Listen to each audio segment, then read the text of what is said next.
23 మార్చి నుండి ఇప్పటి వరకు ఉద్యోగులు రిటైర్డ్ అయిన వాళ్ళందరికీ బకాయిలు ఇవ్వకపోవడం వల్ల రోడ్డు మీద పడ్డటువంటి దుస్థితి ఉంది.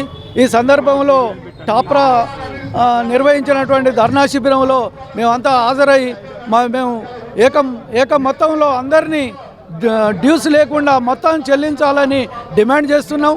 ప్రభుత్వం అనేక సంక్షేమ పథకాలు పెట్టుకుంటూ కాలయాపన చేస్తుంది, కానీ మాకు రావాల్సినటువంటి బెనిఫిట్స్ని ఇవ్వకుండా మరి మాకు ఉన్నటువంటి ఉద్యోగులకు ఉన్నటువంటి జీపీఎఫ్లు లోన్స్ అన్నీ కూడా మా ఆర్థికపరమైన దాచుకున్నటువంటి సొమ్మును కూడా ప్రభుత్వం ఉపయోగించుకొని ఇవాళ మమ్మల్ని రోడ్డు పాలు చేయడం అనేది చాలా దుర్మార్గమైన విషయం. మరి అనేక సంక్షేమ పథకాలు చేస్తుంది, మరి తర్వాత రైతు బంధు ఇస్తుంది, అన్నీ ఇచ్చినట్టుగానే ఉద్యోగులను కూడా రిటైర్మెంట్ అయిన వాళ్ళను కూడా మరి మీరు ఆదరించకపోతే మేము మరి తీవ్రమైనటువంటి ఆందోళనకు దిగాల్సిన పరిస్థితి ఉంది. మరి అన్ని ప్రాంతాల్లో కూడా మేము తెలంగాణ రావడానికి ఆవిర్భావం చెందడానికి కూడా అనేక రకాల తెలంగాణ పోరాటాలు చేసి మరి తెలంగాణను తెచ్చుకున్నాం. అదేవిధంగా ప్రజలను చైతన్యం చేయడంలో ఉద్యోగుల పాత్ర, మేధావుల పాత్ర, మా పాత్ర అత్యధికంగా ఉన్నది. మరి మేము తెలంగాణ తెచ్చుకున్న తర్వాత ఆయన మొత్తం దోసుకొని తిన్నాడు. ఈయనేమో మరి మాకు రాకుండా బకాయిలు ఇవ్వకుండా కాలయాపన చేయడం అనేది సరి అయింది కాదు.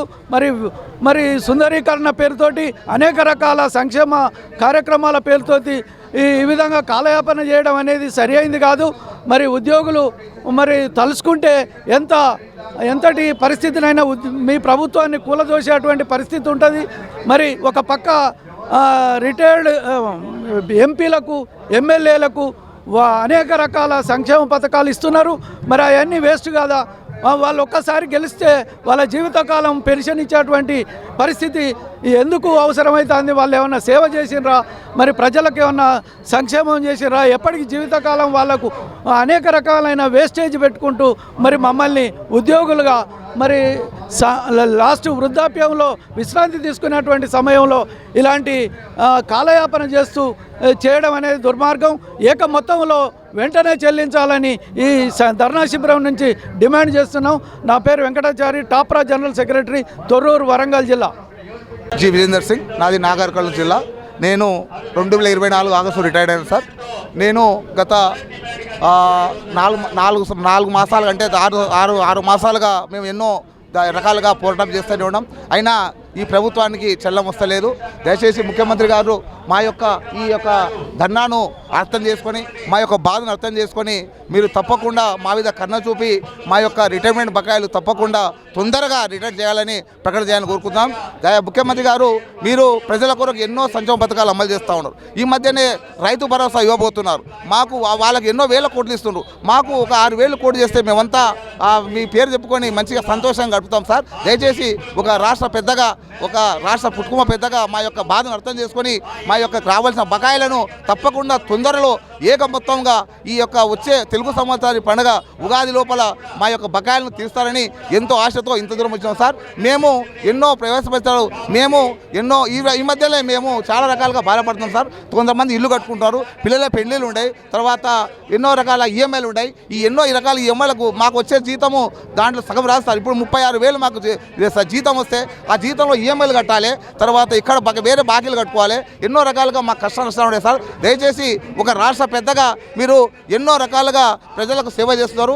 మేము ముఖ్యంగా గత ప్రభుత్వం కాకుండా మీ ప్రభుత్వం అంటే మీ ఎన్నికల హామీలు చూసి మేము సంతోషపడి మాకు తొందరలోనే ఎన్నో రకాల ప్రయోజనాలు వస్తాయని చెప్పి, రిటైర్మెంట్ బకాయిలు వస్తాయని చెప్పి, డిఏలు వస్తాయని చెప్పి, మంచి పిఆర్స్ అని చెప్పి మీ యొక్క ఈ కాంగ్రెస్ గవర్నమెంట్ తెచ్చుకున్నాం సార్. దయచేసి మీరు మొన్న మున్సిపాలిటీలో గొప్ప విజయం సాధించారు. గత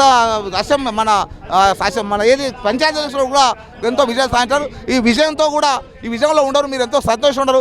ఆ సంతోషంలో కూడా ఈ రిటైర్డ్ ఎంప్లాయీస్కు మీరు ఒక శుభవార్త చెప్తారని మీ యొక్క మీడియా ద్వారా ఈ ముఖ్యమంత్రి గారికి మరీ ఇంతమంది యొక్క సీనియర్ టీం తరఫున మీకు అందరికీ కోరుకుంటున్నాం సార్. దయచేసి ముఖ్యమంత్రి గారు మా యొక్క ఆవేదనను, మా యొక్క బాధను అర్థం చేసుకొని ఈ యొక్క రిటైర్మెంట్ బకాయిలు రాక మా యొక్క సోదరులు దాదాపు 65 మంది చనిపోయారు సార్. ఎంతో మానసిక గురవుతున్నాం సార్.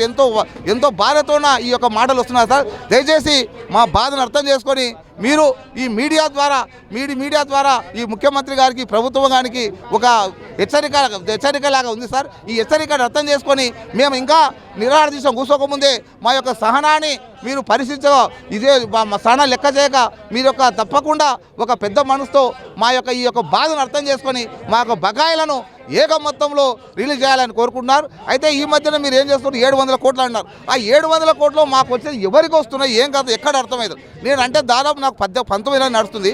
19 ఏళ్ళ నుంచి ₹1 అంటే 700 కోట్లు ఎక్కడ పోతున్నాయి అది సార్. అది ప్రభుత్వ ప్రకటన మాత్రమే, అది ఎక్కడ పోతున్నాయి. అది 700 కోట్లు all service employees, retired employees అంటే రకరకాలుగా 100 రకాల డిపార్ట్మెంట్స్ ఉంటాయి సార్ ప్రభుత్వంలో. అంటే ఎవరికి పోతున్నా అర్థమైతే లేదు. మీరు ప్రత్యేకంగా రిటైర్డ్ ఎంప్లాయీస్కు ఒక నిధిని ఏర్పాటు చేయండి. ఇది 500 కోట్లు రిటైర్డ్ వాళ్ళకి ఇస్తున్నాము అని ఒక ప్రెస్ నోట్ను రిలీజ్ చేయండి. చేస్తే ఈ రకంగా ఈ నెల వరకు ఇచ్చాము బెనిఫిట్స్ అంటే మాకు ఈ నెల వస్తుందా ఇంకో నెల వస్తా అని చెప్పి ఒక ఆశతో చూస్తాం. కాబట్టి దయచేసి ముఖ్యమంత్రి గారు మా యొక్క రిటైర్డ్ బకాయిలు దాదాపు 20,000 మంది ఉన్నారు సార్. దాదాపు అంటే కొంతమంది కోర్టు ద్వారా, కొంతమంది రాజకీయ పరిపత్వన, కొంతమంది ఒక ఏదో ఒక ఏమంటారు దాన్ని పైసలతోన ఇది చేసుకొని కొంతమంది ఒక 1000 మంది దాకా 2000 దాకా వచ్చినాయి సార్. మిగతా వాళ్ళకు మాలాంటి బీద వాళ్ళు ఎవరు పోలేరు. ఇప్పుడు వస్తుందా రేపు వస్తుందా అని చెప్పి రోజు పేపర్లు చూడమే తప్ప ఎటువంటి ప్రయోజనం లేదు సార్. దయచేసి ఒక రాష్ట్ర పెద్దగా మా యొక్క ఈ యొక్క బాధను రిటైర్డ్ ఎంప్లాయీస్ యొక్క బాధను అర్థం చేసుకొని మీరు తొందరగా మా యొక్క బకాయిలను ఏక మొత్తంలో ఈ యొక్క వచ్చే ఉగాది లోపల ఒక కొత్త సంవత్సరం కానుగా ప్రకటిస్తారని చెప్పి ఎంతో ఆశతో ఎదుర్కొన్నాం సార్. ఈ యొక్క విషయాన్ని మీరు మీ ద్వారా ముఖ్యమంత్రి గారికి ప్రభుత్వ పెద్దలకు తెలియజేస్తున్నారు. Thank you sir. గౌరవనీయులైన ముఖ్యమంత్రి రేవంత్ రెడ్డి గారు, మేము ఆగస్టు 25లో రిటైర్మెంట్ అయ్యాను లక్ష్మణమూర్తి. అయితే మా రిటైర్ పెన్షనర్ల కోరిక ఏంటి అంటే ఇప్పటి వరకు 20,500 మంది రిటైర్ అయ్యాము. మీరు ఓన్లీ ఓట్ బ్యాంక్ చూస్తున్నారు. ఓట్ బ్యాంక్ అంటే ఇప్పుడు రైతు బంధు కానీ అందులో అవసరం ఉన్న వాళ్ళకు, అవసరం లేని వాళ్ళకి ఇస్తున్నారు. అట్లాగే మేము జీవితాంతం కష్టపడి దాచుకున్న డబ్బులు జీపీఎఫ్ కానీ, టీహెచ్ఏఎల్ఐ కానీ, గ్రూప్ ఇన్సూరెన్స్ కానీ, కమ్యూటేషన్ కూడా మాకు అప్పులాగానే ఇస్తాడు. అది వాళ్ళ డబ్బు కాదు, ఓన్లీ గ్రాట్యుటీ పెన్షన్. 35 నుంచి 40 ఏళ్ళ సర్వీస్ చేసిన వాళ్ళకు పెన్షన్ అనేది రావడం జరుగుతుంది. 2004 తర్వాత ఆ పెన్షన్ కూడా లేదు. కాబట్టి మాకు వచ్చే డబ్బులు 50 నుంచి 75 లక్షల వరకు ప్రతి ఒక్క రిటైర్ ఎంప్లాయీకి ఇవ్వాల్సింది ఉంది. మేము దాచుకున్న డబ్బులు మాకు ఇవ్వడానికి మీకేం బాధ? మీరు ఎన్నో ఉచిత పథకాలు ప్రజలను సోమరులుగా తయారు చేస్తారు. వాళ్ళకి ఇవ్వద్దంటలేము, కాకపోతే అర్హులను గుర్తించి పనిచేసిన వారికి మేము కష్టపడి బతుకుతున్నాం, మీ దగ్గర పనిచేసినాము, మా డబ్బులు మాకు ఇచ్చి మీరు మమ్మల్ని ఈ బాధల నుంచి తొలగించాలని కోరుతున్నాం. మీరు ఓట్ బ్యాంకే చూడాలనుకుంటే రిటైర్మెంట్ ఉద్యోగులు కానీ ప్రస్తుతం పనిచేస్తున్న ఉపాధ్యాయులు 7 లక్షల మంది ఉన్నాము. ఇంచు ఈ ఓటు బ్యాంకు మీరు మొన్న గెలిచింది కూడా మున్సిపాలిటీలో 10% తేడాతోనే. రేపు అసెంబ్లీలో కూడా ఇదే 2%, 3% అయితే మేమందరం ఇంతవరకు మీరు మమ్మల్ని ఆదుకుంటారు, చేస్తారు, గత ప్రభుత్వం కన్నా చేశారని చెప్పి సపోర్ట్ చేశాము. ఓటు బ్యాంక్ పరంగా చూసినా మా ఓటు బ్యాంక్ బాగానే ఉంటుంది. మీరు ఓటు బ్యాంకుకి వెళ్తే కూడా మా ఓటు బ్యాంక్ ద్వారా మిమ్మల్ని ఓడించే కెపాసిటీ అసెంబ్లీ, ఎంపీ ఎలక్షన్లో ఉంటుంది. కాబట్టి మా బాధలు తీర్చి మమ్మల్ని మంచిగా సంతోషంగా ఉంచగలరని కోరుచున్నాం. గతంలో కూడా కొన్ని డబ్బులు రిలీజ్ చేసినామని కూడా వారు అధికారిక ప్రకటన చేశారు కదా. వాళ్ళు ఏం చేస్తున్నారు సార్ అంటే ప్రతి నెల 700 కోట్లు ఒప్పందం జరిగింది జేఏసీతోని. అవి ఏం చేస్తున్నారంటే టోటల్ 3 లక్షల మంది ఎంప్లాయీస్, రిటైర్మెంట్ 3 లక్షల మంది టీచర్స్ కలిపి వాళ్ళు డబ్బులు పెట్టుకున్నాయి ఇవ్వడము జరుగుతుంది. అందులో ఎవరికి ఏమొస్తున్నాయి అనేది తెలుస్తలేదు. మళ్ళీ వీళ్ళు ఎవరైతే జీపీఎఫ్ లోన్ పెట్టుకుంటారో అవన్నీ మళ్ళీ అవుతున్నాయి. ఇప్పుడు 700 కోట్లు ఇస్తున్నారంటే 500 కోట్లు కొత్త బకాయిలు అవుతున్నాయి ప్రతి ఒక్కరి. కాబట్టి మీరు దాన్ని పెంచినట్టుగానే అయితే ఒక 1500 కోట్లు చేసి రిటైర్మెంట్ వారికి సపరేట్గా ఫండ్ ఏర్పాటు చేసి వీళ్ళకు కేటాయించుకుంటూ వస్తే అందరు బాధలు తీరుస్తాయి. 65 మంది చనిపోయారు. మేము చివరి దశలో మేము ఈ టైంలో కూడా మీతో కొట్లాడి మేము తెచ్చుకోవాల్సిన పరిస్థితి వస్తుంది. కాబట్టి మాకు వచ్చే డబ్బులు రిటైర్మెంట్ వాళ్ళకి సపరేట్గా ఫండ్ ఏర్పాటు చేసి ఇవ్వగలరని కోరుతున్నాం. సీఎం రేవంత్ రెడ్డి గారికి ఒకటే విజ్ఞప్తి, పెన్షన్ అనేది భిక్ష కాదు, మాకు రావాల్సిన రక్ష హక్కు. కేంద్ర ప్రభుత్వం కానీ రాష్ట్ర ప్రభుత్వం కానీ మేము జమ చేసుకున్న మా డబ్బు పెన్షన్ రూపాన చెల్లించడానికి మీకు అభ్యంతరం ఏముంది అని ప్రశ్నిస్తున్నాము.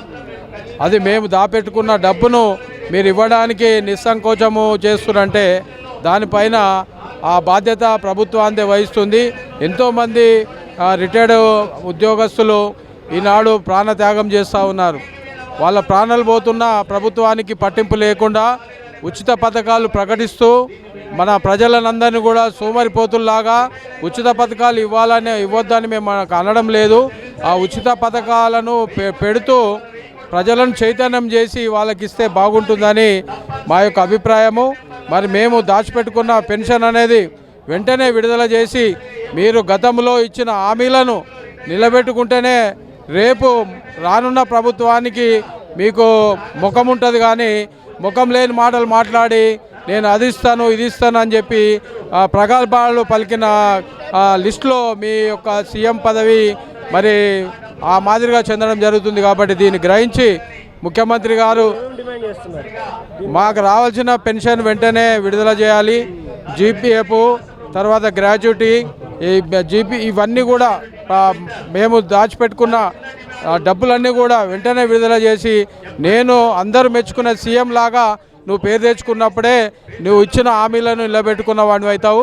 లేదా గతంలో ఉన్న సీఎం లాగానే మిమ్మల్ని కూడా ఆ కోవకు చెందిన సీఎం లెక్క భావించి నెక్స్ట్ రానున్న ప్రభుత్వాన్ని మార్చే సత్తా మాలో ఉందని సెలవు తీసుకుంటూ మీకు విజ్ఞప్తి చేస్తున్నాను.